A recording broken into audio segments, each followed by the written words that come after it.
Je peux pas occulter la scolarité. Euh, c'est important, c'est lié, parce que le comportement qu'ils peuvent avoir à l'école, euh, on l'utilise et on le met en avant aussi pour qu'il soit convoqué le week-end et qu'il joue les matchs.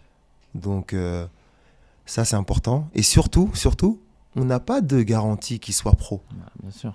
Ils vont pas tous réussir. Ouais, C'est difficile à entendre, mais c'est la réalité. c'est la réalité des choses. Donc, ils peuvent pas occulter la scolarité et les études.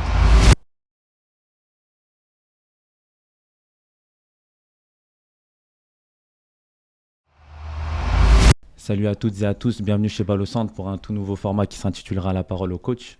On a pu, au travers de notre livre Le coup d'envoi de nos rêves et par nos précédents podcasts La parole aux joueurs, partager avec vous notre expérience en tant que jeunes.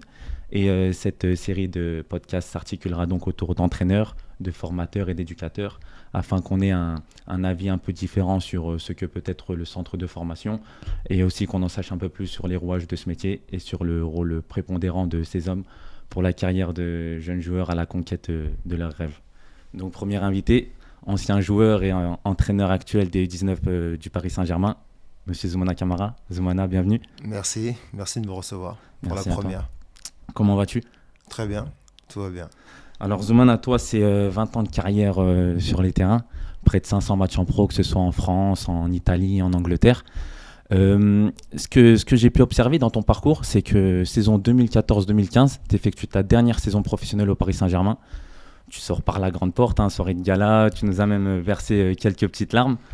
Et on se dit, Zoumana, il va vouloir se reposer un petit peu, avoir peut-être un temps de réflexion, prendre des vacances prolongées. Et non, finalement, on voit que saison 2015-2016, propulsé sur le banc du Paris Saint-Germain, adjoint de Laurent Blanc. Donc explique-nous un petit peu comment ça s'est passé, comment tu as voulu devenir entraîneur, un petit peu le cursus. Déjà, bon, ça, c'est quelque chose, je pense, qui se construit Ouais. dans la tête d'un joueur, comme n'importe quelle personne qui se construit. On image toujours, on se projette toujours dans l'avenir.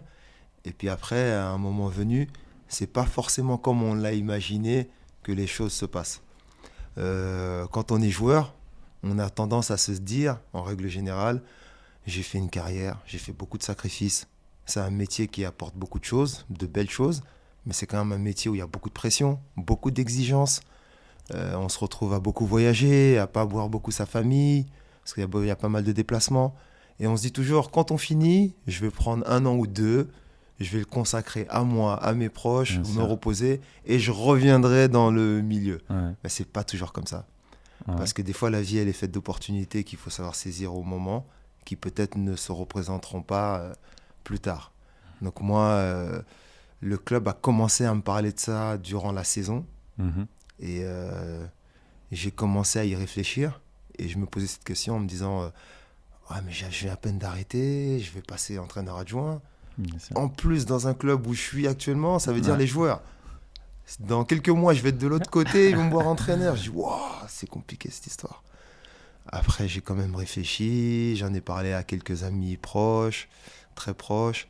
Et puis après maintes réflexions, j'ai franchi le pas et j'ai enchaîné directement. Et ce que je regrette pas aujourd'hui. C'est ça. Et après, bon, je pense que on le voyait en fait en tant que joueur, tu avais déjà toutes les caractéristiques. En fait, je pense que le joueur, il ressent. Parce que moi, par exemple, j'ai commencé les diplômes d'entraîneur aussi la saison dernière. Bon, ça, ça s'est arrêté à cause du Covid. Mais tu as les caractéristiques, par exemple, le leadership, la réflexion dans le jeu, de par ton investissement. Et toi, tu te disais déjà en tant que joueur, je réunis peut-être ces qualités-là et je pourrais faire entraîneur ou un bon entraîneur. Euh, je sais pas en tout cas si je peux toujours faire un bon entraîneur. En tout cas, c'est ce que j'essaye de faire et c'est ce vers quoi je vais en tout cas. Mhm. Mais je pense que c'est aussi lié au poste, hein. Ouais. Parce qu'un défenseur central, ça peut pas être un joueur centré sur lui-même, qui pense qu'à lui, qui veut faire une performance où il parle pas aux autres, où il s'investit pas, Ouais. où il pense pas à son partenaire. On est dans l'axe du terrain, on est derrière, on voit tout, on a des joueurs à droite, à gauche, Ouais. devant nous, il y a le gardien derrière. Donc forcément, déjà, de par la position, il faut guider. Il faut guider les autres, Ouais. il faut être dans le sacrifice. La mentalité d'un défenseur, c'est ça. Mhm. C'est être à côté d'un partenaire et se dire, S'il rate quelque chose, derrière, moi, je suis là, je vais le couvrir et je vais l'aider. Donc, c'est déjà un état d'esprit différent d'un attaquant. Ouais. Donc, je ne dis pas qu'un attaquant ne peut pas faire un bon entraîneur ou ne peut pas être porté sur les autres. Mhm. Mais la position déjà d'elle-même, le rôle, il fait qu'on est amené à être porté vers les autres et à échanger. Et après, à travers ça, tout au long de ma carrière, c'est vrai qu'on m'a donné des responsabilités par rapport aux différents entraîneurs que j'ai eus. Et avec l'âge, bien évidemment, ça a continué à s'accroître. Et puis après, c'est plus la réflexion des partenaires, des fois, qui me disaient « Tu ferais un bon entraîneur, toi. » Parce que j'ai un côté un peu pédagogue où je ne rentre pas forcément dans le conflit quand je parle avec les gens. J'essaye plutôt d'expliquer. Bien sûr. Et puis quand il y a un point de vue avec lequel je ne suis pas d'accord, j'accepte. Mais quand je prends une décision, je la développe et j'explique pourquoi. J'essaie en tout cas. C'est hyper intéressant ce que tu dis. Et toi, tu as été entraîneur adjoint de donc, Laurent Blanc, Unai Emery, Thomas Tuchel. Donc ça, c'est quand même des sommités quand même en tant qu'entraîneur. Toi, tu avais des aspirations ou des entraîneurs modèles que tu aimes beaucoup, sur lesquels tu t'inspires Forcément, on a des modèles par rapport à ceux qu'on a connus quand on était joueur. Mais quelquefois, le paradoxe de... Enfin, c'est pas un paradoxe, mais on a tendance à penser qu'on va se souvenir de tout, ce qu'on a connu avec les entraîneurs quand on fait 20 ans de carrière. Mais à la fin, ce qui reste parfois, c'est les relations qu'on avait avec cet entraîneur, plus que le côté tactique. Parce que demain, me demander de me dire ce qu'avec Fred Antonetti dans les années 2000, ce qu'on travaillait à l'entraînement avec lui, je suis incapable de réellement parler d'une séance précise parce que j'en ai pas le souvenir, on en a fait beaucoup. Mais si vous me demandez comment il était, je dis ouais, humainement il était comme ça, c'était un entraîneur exigeant, qui était parfois dur mais qui était bienveillant, il était précis dans ce qu'il demandait. Donc c'est ce rapport qui reste en fait, plus que le côté tactique par moment. Après,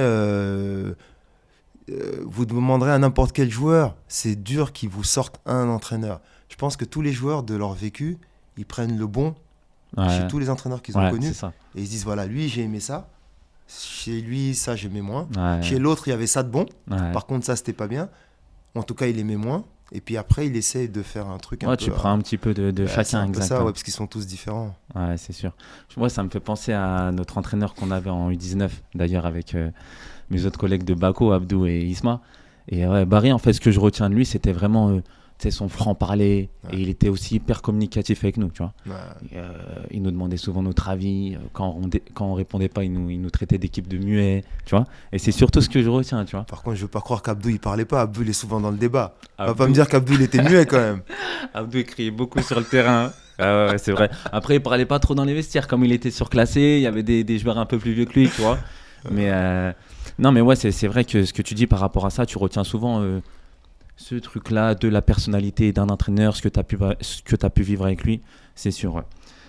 Avant d'être entraîneur des U19 du Paris Saint-Germain, tu es au début coordinateur sportif du centre de formation. Ça consiste en quoi un peu? Quelles étaient tes fonctions par rapport à ce poste-là? C'est une fonction que j'ai occupée pas très longtemps parce que quand le club a décidé de se séparer de Tuchel, c'était à la moitié de la saison. Donc à ce moment-là, il y avait des entraîneurs et des éducateurs en poste. Je pouvais pas tout de suite prendre une équipe. Donc entre décembre et juin, j'ai pris cette fonction. Donc je supervisais en fait les 3 catégories, c'est-à-dire U16, U17 et U19. Donc ça m'a permis en fait de gagner du temps parce que j'ai pu voir dans l'organisation comment ça se passait et je me suis projeté en fait. Tu savais à ce moment-là que tu allais prendre les U19 ou pas encore? C'était une réflexion, et c'est ce que j'avais envie. Donc quand j'ai eu ce poste, je me projetais dans les mois futurs en me disant voilà, demain si tu prends l'équipe, qu'est-ce que tu aimerais changer, qu'est-ce que tu aimerais améliorer, mais pas que pour moi mais pour les éducateurs. En termes d'infrastructure, d'organisation, qu'est-ce qui peut être amélioré pour que ce soit mieux. Donc en même temps, j'apprenais à connaître aussi les joueurs. Bien sûr. Parce que tu as une cinquantaine de joueurs. Là, je ne compte pas la préfo parce que je ne connais pas tout le monde. Ils sont dans un autre secteur qui est à Verneuil. Mais tous ceux qui étaient au camp des loges, il fallait apprendre les prénoms, les postes, leurs caractéristiques. Il fallait apprendre à les connaître. Et ça m'a fait gagner du temps. Donc c'était important et c'était bien. Donc, tu as fait connaissance avec les joueurs que tu entraînes cette année. C'est ça. Et toi, quand on te donne les U19 du Paris Saint-Germain, comment tu structures ta saison? Est-ce que toi, tu viens avec ton idée sur le football, ta philosophie? Est-ce que tu as des axes de progression qui sont un peu dictés par l'équipe première, par le club? Est-ce que tu as des choses qui sont aussi conseillées par la fédération? Ça se passe comment? Je pense que ça dépend des politiques des clubs. Ok. Ici, au Paris Saint-Germain, on nous impose pas de style.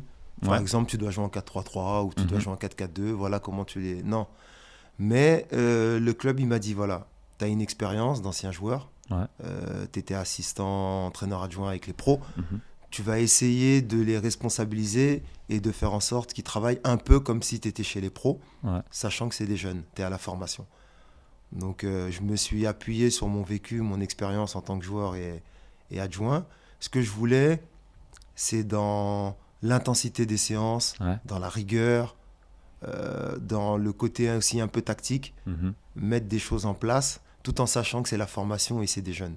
Ouais. Parce que perso, j'estime que rester figé dans un système, c'est bien, mais c'est bien qu'à cet âge-là, il touche un peu à tout. Il découvre un peu Tu tout. peux parfois jouer à 3, Mhm.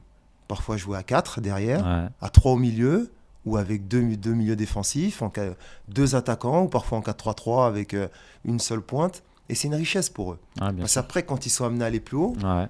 je ne sais pas quel genre d'entraîneur ils vont avoir. Ouais. Ils vont avoir un entraîneur qui aime jouer en 4-4-2. Ah ben ma formation, mon coach il jouait des fois comme ça, j'ai des repères. Ouais. Ah ben lui il veut jouer comme ça, ok. Je me souviens, on jouait aussi comme ça. Mhm. En fait, c'est de lui donner un bagage important. Ouais. Et puis après, il est étoffé. Et quelle que soit la demande de l'entraîneur qu'il aura Mhm. au-dessus, il sera capable de jouer, quel que soit le système. De toute façon, après, j'ai même envie de te dire, il y a un coach qui nous disait beaucoup, quel que soit le dispositif dans lequel vous évoluez, après, c'est ce que vous y mettez vous sur le terrain. Hein. Mm. Tu vois, un bon joueur, il doit être capable d'évoluer dans un 4-4-2, un 4-3-3, un 3-5-2. Mais après, c'est son investissement, ce qu'il y met, l'intensité. Et toi, tu axes beaucoup ça sur l'intensité des séances. Tu Ouais, demandes beaucoup de rythme. Ouais, beaucoup de rythme. Beaucoup de rythme, pas beaucoup de coupures. On Ouais. essaye de passer un exercice à l'autre assez rapidement. Ouais. Et un investissement total Mm. pendant la séance. Après, là, j'ai axé sur les systèmes. Mais bien évidemment, on est au PSG. Ouais. Si je commence à dire au gardien, tu balances des longs ballons devant et on joue les deuxièmes ballons, ça va pas le faire. Ouais. On est au PSG, il y a un vivier énorme avec de très bons joueurs. Mhm. Voilà, c'est de ressortir. C'est ce que souhaitent, à mon avis, tous les entraîneurs. Mais en tout cas, c'est ce qu'on prône ici à la formation, c'est de ressortir de derrière le plus souvent possible. Ouais. Même utiliser le gardien parce que c'est un joueur à part entière.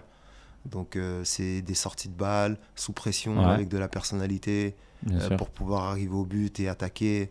Donc c'est toutes ces choses-là basées sous la possession et le contrôle du jeu et du match. Même si Ok. on ne peut pas tout le temps l'avoir, Mhm. mais en tout cas que ce soit imprégné, que ce soit un style et qu'on se rende compte que ah oui, quand même, c'est une équipe qui veut jouer et qui essaye de ressortir.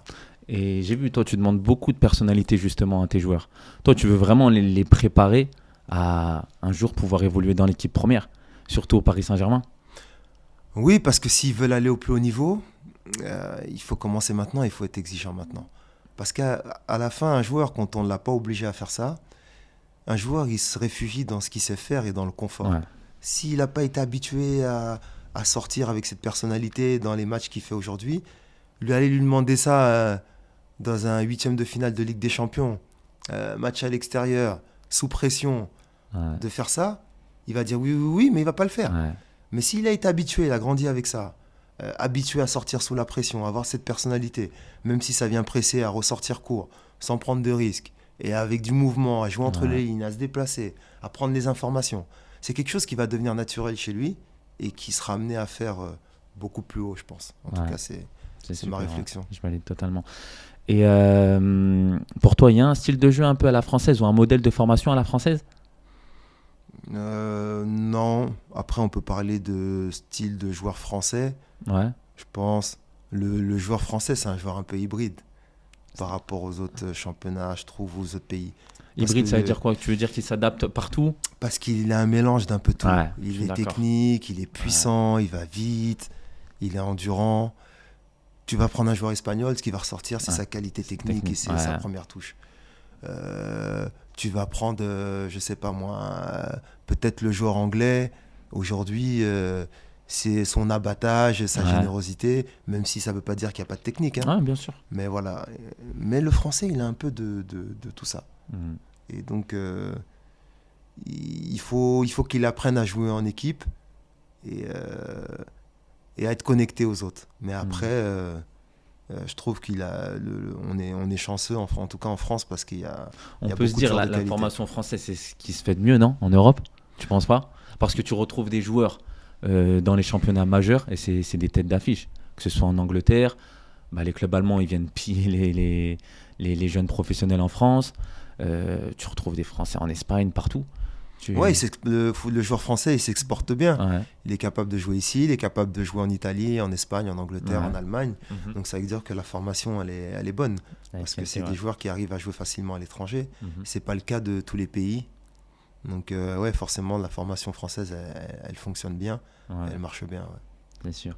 On va parler un petit peu de ton style de management avec les joueurs.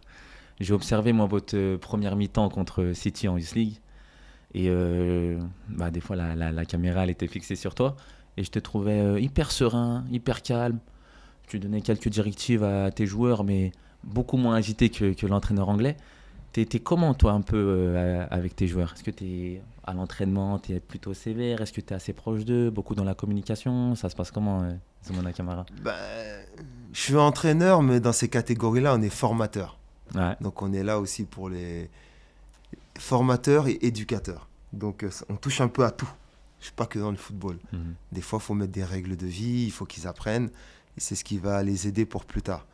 Après, on est ce qu'on est par rapport à notre personnalité. Hein. Ouais. Donc je pense que parce que moi, je suis quelqu'un d'assez calme et posé. Ouais. Mais ça m'arrive aussi de hausser le ton ou de hausser la voix, mais c'est pas je suis moins comme ça. Ouais. Je suis plus à expliquer et à donner des directives. Après, depuis que je fais ce métier, depuis que je vais vers ce métier, j'essaye toujours à travers mon vécu, ce que j'ai connu moi, me dire, même si on est tous conçus de manière différente, est-ce que moi en tant que joueur, ça m'aurait plu d'avoir un entraîneur sur le côté qui fait que crier? Ouais. Je viens de rater un ballon et je suis sur un autre, il est encore en train de crier sur le ballon que j'ai raté d'avant, Ouais. mais moi je suis en train d'essayer de me concentrer sur celui que j'ai maintenant. Est-ce que D'accord. ça aide le joueur de toujours être sur lui et de crier sur lui?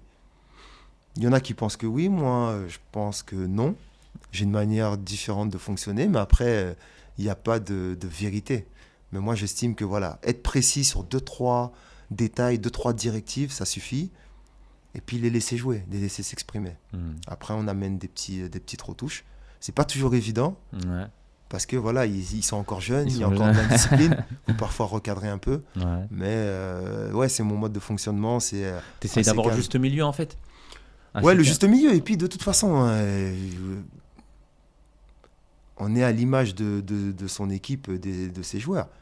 Si je commence à m'être agité dans tous les sens, à crier, je ne sais pas si ça va amener de la sérénité à mes joueurs et à mon équipe. Ouais. Donc, si j'arrive à dégager de la sérénité et de la tranquillité, peut-être que c'est aussi ce que je vais donner aux joueurs. Et ça va leur permettre de pouvoir s'exprimer de manière à tout donner. Donc, je pense que c'est aussi important. Et d'ailleurs, j'ai une petite question pour toi. On sait que dans le vestiaire du Paris Saint-Germain, on te surnommait pas plus. Même tes proches, ils t'appellent comment? Tes jeunes joueurs, ils t'appellent coach, monsieur, Non, mister? il m'appelle coach. Ils t'appellent coach? Ouais, oui, il n'y en a aucun qui m'appelle par mon prénom. Ah, il y a quand même cette autorité-là. Hein. Oui, mais elle est normale parce qu'il y a une grande différence d'âge. Hein. Là, Mhm. on parle plus de... Quand j'étais entraîneur adjoint, forcément, je suis pas numéro 1. Ouais. Il y a des joueurs avec qui j'avais joué. Ouais. Ceux avec qui j'ai pas joué, où on se connaît, où on s'était déjà croisés. Donc forcément, il y a une barrière qui est différente. Avec moi, on est dans l'échange. Ouais. Quand ils vivent des frustrations ou des choses qu'ils comprennent pas, on peut discuter. Mhm. Moi, je sais quand ça doit rester entre nous. Mhm. Et des fois, je comprends que parfois, c'est un message à faire passer au numéro 1. Ouais. Donc, la relation, elle est différente. Ouais, t'as pas cette même proximité. Voilà, quand t'es là, coach adjoint avec des que- jeunes, des U19, des gamins, c'est des 2003. Ouais. On n'est pas... On n'est pas potes, Non, on n'est pas potes. c'est sûr. Ouais, ouais. Mais tu arrives quand même à avoir cette proximité. Par exemple, si ton joueur il a un problème, que ce soit dans sa vie ou même s'il a un conseil à te demander, que ce soit même, ça peut être quel qu'il soit, sur le contrat, sur le point de vue financier, t'essayes d'avoir cette proximité quand même avec ton joueur, ou il y a la structure au Paris Saint-Germain qui s'occupe de ça et toi c'est exclusivement terrain? Déjà, il y a la structure autour qui s'occupe de ça. Mais le premier discours que je leur ai fait, et j'insiste souvent sur ça, c'est que mon bureau, il est ouvert. Ouais. Et qu'ils n'hésitent pas à venir taper à la porte ou en tout cas venir discuter ou échanger, quelle que soit la demande. Ça peut être sportif, ça peut être extra-sportif. Parce que quelquefois, on peut ne pas comprendre pourquoi il n'est pas performant, pourquoi est-ce que ça ne va pas. Peut-être qu'en dehors, il y a des problèmes, mais on n'est pas censé savoir. Ouais. Donc quand on prend un peu les informations avec une vision un peu plus globale, on peut mieux comprendre les choses. Bien sûr. Parfois, on peut être en décalage. On ne comprend pas pourquoi il n'est pas bon en ce moment, pourquoi il n'a pas envie. Peut-être qu'à la maison, il y a le papa qui est malade ou il y a quelque chose qui fait qu'il est contrarié. Et donc, quand on a toutes ces infos, on peut mieux comprendre et on peut mieux gérer et échanger avec les joueurs. Après, quand tu es numéro 1, il y a cette barrière naturelle qui vient se mettre. Les joueurs, ils n'osent pas trop. Il y a moins la facilité. Ouais, j'ai vu je l'ai constaté tout de suite. Le fait d'être celui qui décide, tout de suite, ça crée une barrière naturelle. Si je vais le voir, qu'est-ce qu'il va penser? Il va se dire peut-être que... Ouais, pas forcément, mais tout de suite, c'est différent. Ouais. Ils sont là, ils rigolent dans la salle, boum, dès que je rentre, c'est plus pareil, le coach, il est là. Même s'il continue à rigoler, mais c'est pas la même chose. Quand c'est les adjoints, c'est différent. Ouais. Mais c'est comme ça. Après, j'essaye, moi, comme j'ai été adjoint, de travailler avec des adjoints qui sont dans cet échange. Okay. Comme ça, eux peuvent avoir facilement toutes ces informations, même s'il y a des choses que je ne dois pas forcément savoir, mais au moins, ils peuvent être dans le partage avec eux, ça peut être des échanges faciles. Comme ça, moi, après, les informations que je dois savoir, ils me les remontent, et puis ça permet de comprendre pourquoi le garçon il est comme ça, ou pourquoi ça va ou ça va pas. Ouais, parce qu'on se rend compte qu'aujourd'hui, la psychologie du joueur et notamment du jeune, c'est hyper important. Nous, par exemple, au centre de formation, quand on était à Monaco, on était l'une des premières générations à avoir une psychologue au club. Mais après, comme tu dis, tu sais, tu as aussi cette barrière de ouais, si je vais la voir, peut-être qu'est-ce que les autres vont penser. Qui dit psychologue dit problème. Forcément, c'est que ça va pas. C'est dur parce que c'est un milieu dans lequel tout le monde veut réussir. Et c'est un peu comme un entonnoir, tu sais. Ça commence large au début. Et ça se rétrécit. Et personne ne veut montrer un signe de faiblesse. Tu vas voir le psy, toi? Non, moi je veux bien, moi je suis fort, moi. Pourquoi j'ai pas besoin, moi? Moi je suis costaud mentalement. Personne ne veut montrer que. Donc c'est pas évident. Après, moi je serais plus pour parler de préparateur mental que psy. Psy, ça commence à être un peu. Voilà. Préparateur mental, déjà, t'amènes vers la performance, tu t'amènes vers. Voilà, ce serait peut-être quelque chose de plus adapté, je trouve. Et d'après toi, comment on évalue un formateur au centre de formation? Parce que on sait que chez les pros, tu as l'obligation de résultat.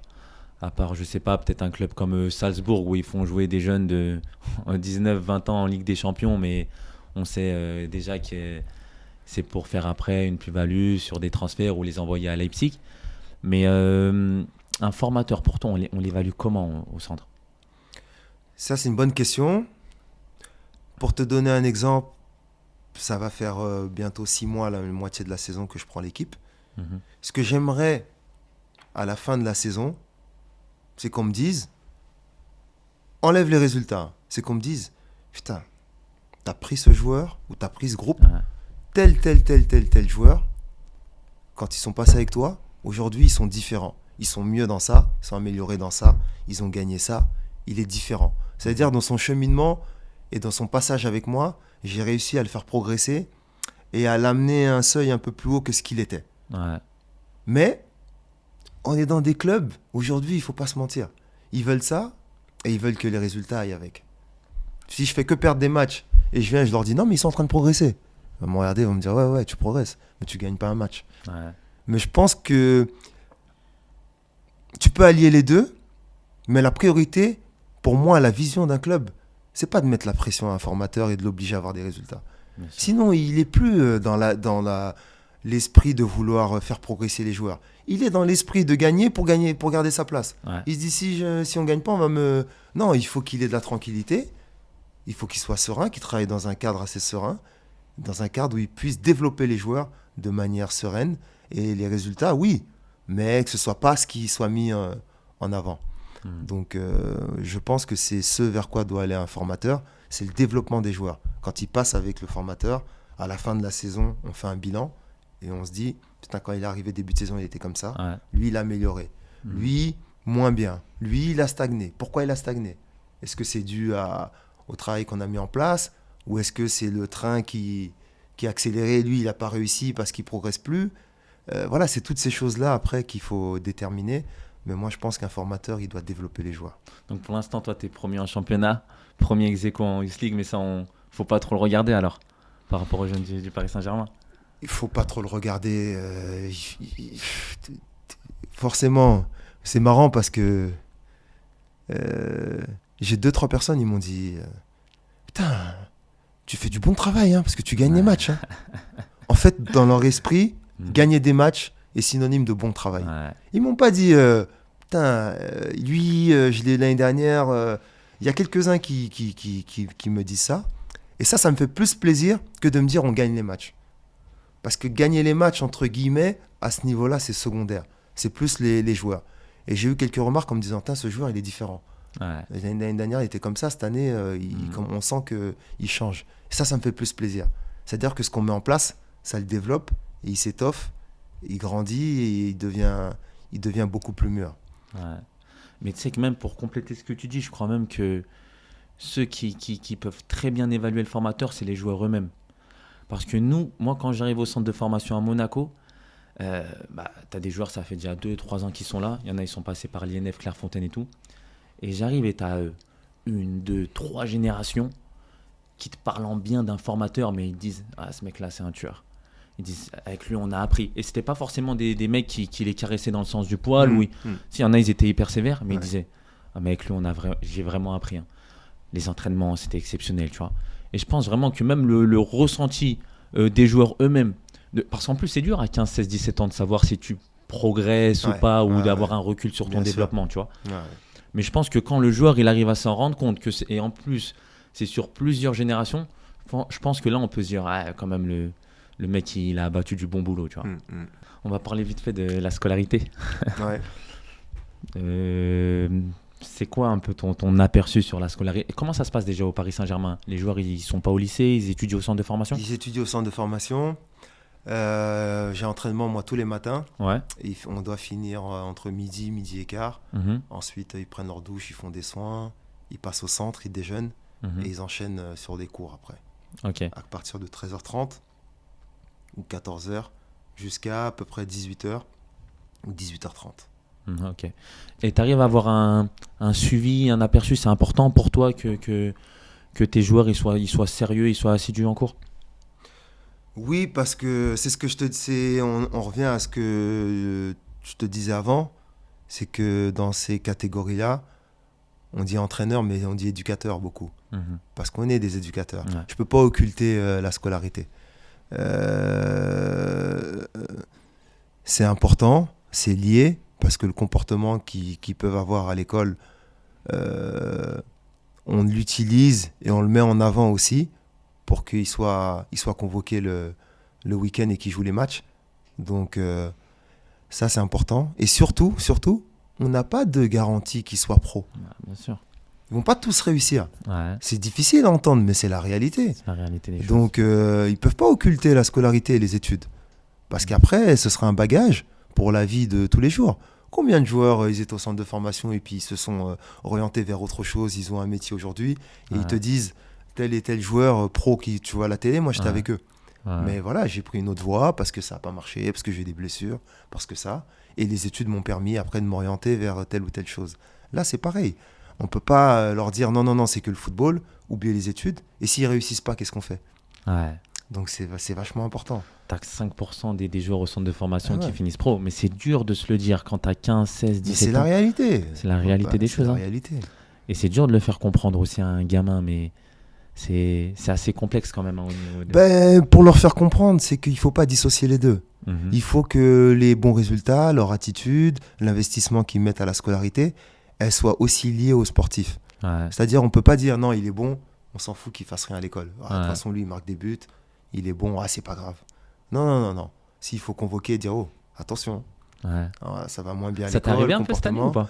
J'ai eu ce souci. T'as eu ce souci? Ouais, j'ai eu ce souci. Le club, il a pris une décision, ça s'est mal passé avec un prof. Ouais. Et puis, il y a une sanction de prise et c'est tombé sur un match de championnat et un match de Youth League contre City. Okay. Donc, il a fallu... mais à partir de là, je pense que le message, il est bien passé. Ouais. Après, tu as l'impression d'être un peu puni quand tu es entraîneur. C'est première expérience, moi, je me suis dit. Mais si tu penses club, tu te dis c'est la bonne décision. Ouais. Et le club, il a pris la bonne décision. Et au final, voilà, ça s'est bien passé. Tout est rentré dans l'ordre. Et dans leur apprentissage, ils se diront, ben ouais, le club, il parle que d'une seule voix. Et l'un va avec l'autre. Hmm. C'est hyper intéressant ce que tu viens de dire parce que tu as parlé de punition en tant qu'entraîneur. On sait très bien qu'au centre de formation, il y a les entretiens de fin d'année. Toi, ça t'est jamais arrivé en fait d'avoir un entretien encore avec un joueur pour lui dire ben écoute, on va pas te conserver ou tu vas aller plus loin parce que toi, tu as les joueurs qui sont sous contrat aspirant Hmm. et Il y en a qui sont pros. Hein. tu en as même qui sont pros, Hmm. donc tu as aussi des stagiaires. Mais en fin d'année, après, il y a une décision pour quelques-uns qui doit être faite. Hmm. T'es préparé à annoncer à un joueur que l'aventure, elle va s'arrêter? Non, perso, j'y ai pas pensé. Parce qu'on est en plein dans la saison, on est en plein développement. Donc là, je suis concentré sur le travail. Ouais. Et après, pour te dire la vérité, je sais pas comment ça se passe chez nous. Et comment est-ce qui annonce ça, qui fait les réunions, je sais pas encore. Parce que j'ai pas assisté à ça encore. Ok. Donc je sais pas si c'est les éducateurs ou les entraîneurs avec un membre de la direction qui dit ça aux joueurs, ou est-ce que c'est la direction qui le fait, ou que l'entraîneur. Donc je sais pas encore. Après, moi, j'ai fait des bilans Ok. de début de saison, des bilans d'objectifs, Mhm. où je me suis assis avec le joueur et individuellement, chaque joueur, on a demandé quels étaient ses objectifs de la saison. Et, et moi, j'en ai fait en lui disant ce que j'attendais de lui. Ouais. Et ça permet à mi-saison déjà de faire un point. Et à la fin de dire, voilà, tu t'étais fixé tel objectif. Moi, j'avais vu ça pour toi. J'estime que tu les as atteints. Tu es sur la bonne voie. Ou ça a été validé, pas ça, pas ça, pas ça. Et puis après, on verra comment ça fonctionne en tout cas. Mais je ne me suis pas encore posé cette question. Mhm. Mais c'est sûr qu'elle doit arriver. Elle va arriver, ouais. Mais la difficulté de ça pour moi, plus que d'annoncer un joueur qu'on ne va pas conserver, on ne va pas garder, c'est toujours de me dire, est-ce que dans ma vision, dans mon expérience, dans mon œil, je suis convaincu que ce joueur, il ne peut pas réussir. C'est de passer à côté d'un truc en te disant, tu vas dire non, Mhm. mais est-ce que ton nom, est-ce que tu es sûr? Est-ce que derrière, il n'y a pas qu'il n'y aura pas un impact? Parce qu'à la fin, moi, je pense que quand quelqu'un doit réussir, il réussira. Même un échec ici, Ouais. c'est peut-être le début de quelque chose ailleurs. Ah, c'est super intéressant ça. Mais c'est toujours de se dire, est-ce que je suis convaincu moi? Parce que quoi? Parce qu'il ne répond pas à mes attentes? Ou parce que c'est mon œil global qui me fait dire que il passera pas? C'est ce qui est difficile en fait. Mais c'est pas encore plus compliqué en étant au Paris Saint-Germain? Parce que tu peux te dire, bah, on connaît les objectifs et les enjeux de l'équipe première. Il y a énormément de grands joueurs. Et c'est pas d'autant plus compliqué que de te dire, ce gamin-là, il est super bon avec moi. Je suis sûr que dans un autre club, il jouerait peut-être même avec l'équipe première. Et au Paris Saint-Germain, peut-être que ça passera pas. Moi, je pense que le PSG, enfin, c'est un avis, et je pense que c'est le cas de toute manière, il doit pas fonctionner. Il doit fonctionner de manière où il se dit, il y a un vivier énorme, Ouais. on a beaucoup de joueurs dans la région parisienne, on va essayer de former, je ne sais pas si c'est faisable chaque année, mais en tout cas peut-être tous les 2-3 ans, sortir 3-4 joueurs, Mhm. mais top. Ouais. Exemple, Mamadou Sakho, Adrien Rabiot, voilà ce Ouais. style de profil qui peut à la fois devenir un joueur titulaire dans son club et devenir un international. Ouais. Et puis derrière, accepter qu'il y a d'autres joueurs qui deviennent pros, Ouais. mais pour d'autres clubs. Ouais, bien sûr. Parce que peut-être que le seuil ou le niveau pour être dans l'équipe première du PSG, elle était trop haut aujourd'hui, mais ils sont capables de devenir pro dans un autre club en France ou à l'étranger. On sera quand même formateur. Parce qu'à la fin, moi, si demain tu es père de famille Ouais. et que tu viens au PSG et que je te dis, mais t'inquiète pas, ton fils il fera une carrière. Ouais. Après, s'il est top, il la fera ici. Et s'il est peut-être en dessous du top, il la fera ailleurs. Mais en tout cas, il en fera une. Ça C'est reste toujours plus exceptionnel. attractif Ah, bien sûr. que de te dire, non, moi j'en prends 3 les tops et les autres, ils font rien. Tu Ouais. vois, donc je pense qu'il faut aller vers ça parce que c'est une réalité. Quand tu recrutes, il n'y a pas 10 joueurs qui sortent. Hein. Ouais. Donc, C'est sûr. C'est sûr. Mais ouais, c'est- En fait, de se dire, en fait, le gamin aussi de se dire, je veux absolument réussir au Paris Saint-Germain, alors que toi, dans